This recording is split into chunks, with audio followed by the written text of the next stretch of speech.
Good morning मेरे प्यारे बच्चों, कैसे हो आप लोग। उम्मीद करता हूँ कि आप लोग बहुत स्वस्थ होंगे, अपना पूरा ध्यान रख रहे होंगे और मेरी फिजिक्स की वीडियो का खूब एंजॉय कर रहे होंगे। फिजिक्स को कभी भी एक टेंशन, एक बोझ मत माना करो। फिजिक्स बहुत ही इंटरेस्टिंग सब्जेक्ट है, बहुत ही मज़ेदार है। इसको जितना इंटरेस्ट लेकर पढ़ोगे ये उतना ही आपकी समझ में आता जाएगा। मैं अपनी पहली वीडियो में आप लोगों को बताया था बेसिकली कि प्रोजेक्टाइल मोशन क्या होती है, प्रोजेक्टाइल मोशन के टाइप्स कितने हैं, उसकी एजम्पशंस क्या हैं। तो वे तीनों चीज़ें आप लोगों को आई होप कि बहुत अच्छे से क्लियर हो गई होंगी। तो मैंने आप लोगों को बोला था कि मैं इसकी हर टाइप को बहुत डिटेल में लूँगा और बहुत अच्छे से हर टॉपिक को मैं यहाँ पे डिस्कस करूँगा। तो उसी सीरीज में चलते हुए आज मैं आप लोगों को बता रहा हूँ एंगुलर प्रोजेक्शन। तो आज का हमारा जो टॉपिक होगा वो क्या होगा, एंगुलर प्रोजेक्शन। तो मैंने कल बताया था कि there are three types of the projectile motion. One the angular projection, and the second is the horizontal projection, and third one is the oblique projection, right? So let us discuss first the angular projection. तो angular projection में basically क्या होता है, देखो समझो, जैसे इसका name ही बता रहा है एंगुलर, यानी ऑब्जेक्ट को हम ग्राउंड से किसी एक पर्टिकुलर एंगल पर थ्रो करते हैं विद सम इनिशियल वेलोसिटी। जैसे यहां समझो आप लोग, ये सपोज आपका एक रेक्टेंगुलर प्लेन है, ये एक्स एक्सिस है, ये वाई एक्सिस है। आपने किसी ऑब्जेक्ट को, कोई भी ऑब्जेक्ट पॉसिबल हो सकता है, किसी ऑब्जेक्ट को आपने इस ग्राउंड से थीटा एंगल पर थ्रो किया इस वेलोसिटी के साथ। ये आपका वेलोसिटी है, इनिशियल वेलोसिटी u, और आपने जो है इस ऑब्जेक्ट को इस इनिशियल वेलोसिटी से ग्राउंड से थीटा एंगल बनाते हुए थ्रो किया, राइट। तो आप देख रहे हो ये जो u है आपका, ये कैसा वेक्टर है, ये एक ओब्लिक वेक्टर है, तिरछा, यानी प्लेन में लाई करता है, इंक्लाइंड है, ये ग्राउंड से इंक्लाइंड है ये, इसलिए इसको हम तिरछा वेक्टर बोलते हैं, ओब्लिक। तो मैंने बताया था रिजोल्यूशन ऑफ वेक्टर, मैंने आप लोगों को एक बहुत डिटेल में पढ़ाया था रिजोल्यूशन ऑफ वेक्टर अपनी एक वीडियो में, राइट। तो आपने वहां देखा था कि हम किस तरीके से किसी गिवन वेक्टर के जो ओब्लिक वेक्टर होता है उसको उसके कंपोनेंट्स में ब्रेक करते हैं। तो मैं फिर से एक बार बता देना चाहता हूं, यहाँ पर जैसे आपने इस ऑब्जेक्ट को यहाँ से थीटा एंगल पर थ्रो किया with some initial velocity, then you will see that there will be two components of this velocity. The one is along the x-axis, this, and one is along the y-axis, this. इसको resolve करने का तरीका मैंने बताया था कि जो head होता है, जिस वेक्टर को आपको ब्रेक करना है कंपोनेंट्स में, उसके हेड से एक्स एक्सिस और वाई एक्सिस पर परपेंडिकुलर डालते हैं, और ये जो पार्ट यहाँ कट किए एक्स एक्सिस पर, इसको हम कहते हैं इसका हॉरिजॉन्टल कंपोनेंट, दिस ux, और जो y एक्सिस पर ये पार्ट कट किया इसको हम बोलते हैं uy, वर्टिकल कंपोनेंट। अब अगर आप इस ट्रायंगल को कंसीडर करोगे तो आप देखोगे जो ux आएगा आपका वो कितना आएगा, u cos थीटा, और ये आएगा u sin थीटा, राइट। तो वर्टिकल कंपोनेंट हमारा आ गया u sin theta, horizontal component आ गया u cos थीटा। तो because of this vertical component the object will try to move in the vertical direction, and because of this horizontal component the object will try to move horizontally. That's why the resultant motion will be two dimensional, और इसकी जो resultant motion आएगी two dimensional, वो कैसी होगी, इस तरीके से, ये इसकी मोशन होगी like this, जिसको हम कहता है पैराबोलिक पाथ। इसको मैं एक अलग उसमें आपको प्रूफ करके दिखाऊंगा कि ये पाथ हमारा पैराबोलिक क्यों है। तो ये जो मोशन हुई इसकी, ये कैसी मोशन है, प्रोजेक्टाइल मोशन है, और ऐसी प्रोजेक्टाइल मोशन को हम लोग क्या बोलते हैं, एंगुलर प्रोजेक्शन, राइट। तो अब आप इसमें देख रहे होंगे एंगुलर प्रोजेक्शन में यहाँ खास बात क्या होती है कि ये जो वर्टिकल कंपोनेंट है इसका यू वाई, ये अपवर्ड डायरेक्शन में है, और जो हॉरिजॉन्टल कंपोनेंट है इसका वो एक्स एक्सिस के अलोंग है। लेकिन यहाँ एक बात और होती है कि जो ग्रेविटेशनल पुल होता है, जो ग्रेविटेशनल, जो अर्थ इस ऑब्जेक्ट पर अपना जो फोर्स लगा रही है वो किधर लगा रही है, toward the centre of earth, यानी डाउनवर्ड होगा। ये जी किधर होगा, डाउनवर्ड होगा, और ये जो वर्टिकल कंपोनेंट है ये अपवर्ड है, यानी वर्टिकली अपवर्ड, और ये डाउनवर्ड। तो देख रहे हो दोनों अपोजिट डायरेक्शन में हैं।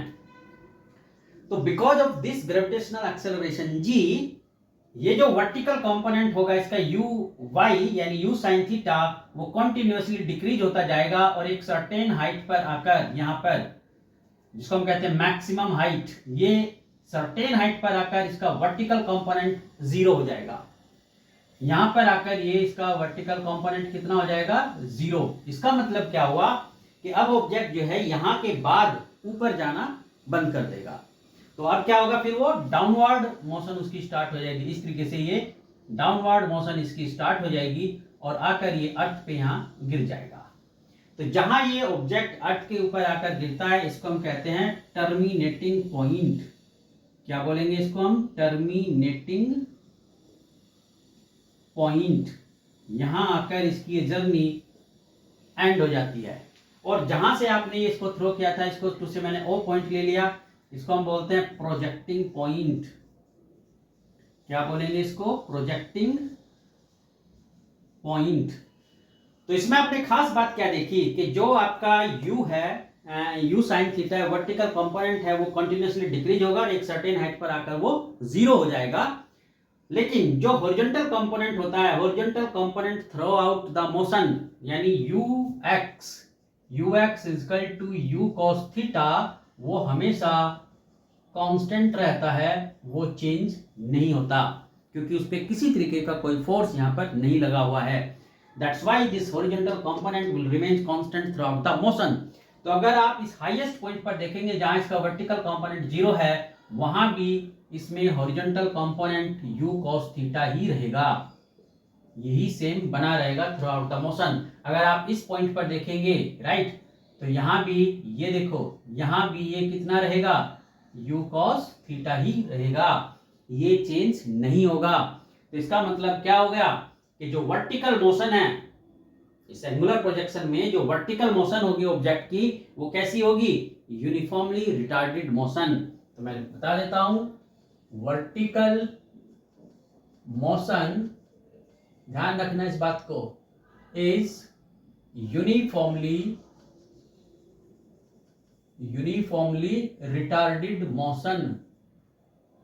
रिटार्डेड मोशन क्यों, रिटार्डेड मोशन क्यों है, क्योंकि जो वेलोसिटी है, वर्टिकल वेलोसिटी है, वो कंटिन्यूअसली डिक्रीज होता जा रहा है because of this gravitational acceleration which is oriented toward the centre of earth. And चूंकि यहाँ एक्सेलरेशन, इस वर्टिकल मोशन में जो एक्सेलरेशन है वो किसके इक्वल है, -g, और g की वैल्यू यहाँ हम क्या लेते हैं 9.8 या 10 जो फिक्स होती है, राइट, एजम्पशंस में बताया था। तो इसीलिए ये जो मोशन है इसकी वर्टिकल मोशन वो कैसी है, uniformly retarded motion.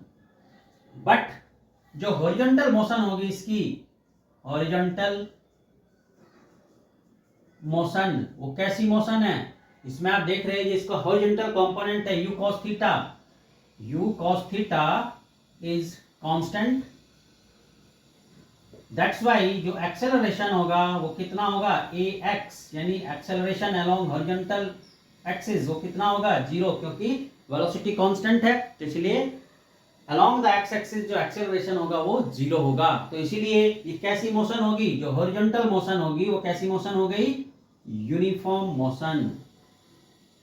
Uniform motion, ध्यान रखो इस बात को कि भाई वर्टिकल मोशन इसकी कैसी होगी, वर्टिकल मोशन होगी यूनिफॉर्मली रिटार्डेड मोशन, और हॉरिजॉन्टल मोशन कैसी होगी, यूनिफॉर्म मोशन। तो आप देख रहे हो कि दोनों एक दूसरे से इंडिपेंडेंट है।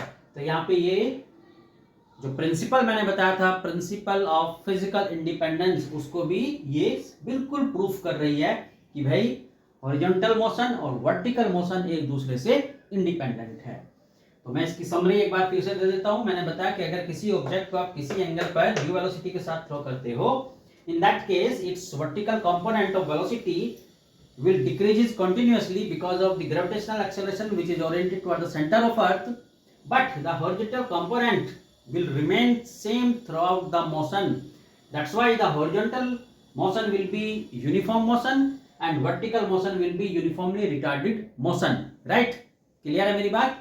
And ultimately this object will fall on the ground. At the highest point its vertical component will remain 0, but the horizontal component will be same, that is u cos theta. Clear है यहाँ तक मेरी बातें? तो ये था हमारा angular projection क्या होता है। तो मुझे उम्मीद है कि एंगुलर प्रोजेक्शन की जो कंसेप्ट है आपको पूरी तरीके से समझ में आ गई होगी। क्लियर? अब मैं इसमें थोड़ा सा आपको बता देना चाहता हूं कि मैं अगले जो टॉपिक होगा मेरा उसमें मैं डेरिवेशंस करूंगा इस हॉरिजॉन्टल प्रोजेक्शन के, आपके सॉरी एंगुलर प्रोजेक्शन के, राइट। तो आई होप कि आपको ये समझ में आ गया होगा और नेक्स्ट वीडियो में आप जरूर उसको देखना, उसमें मैं इसके डेरिवेशंस कराऊंगा आप लोगों को। चलिए आज के लिए इतना काफ़ी है। ओके, बाय बाय, अपना ध्यान रखना पूरा।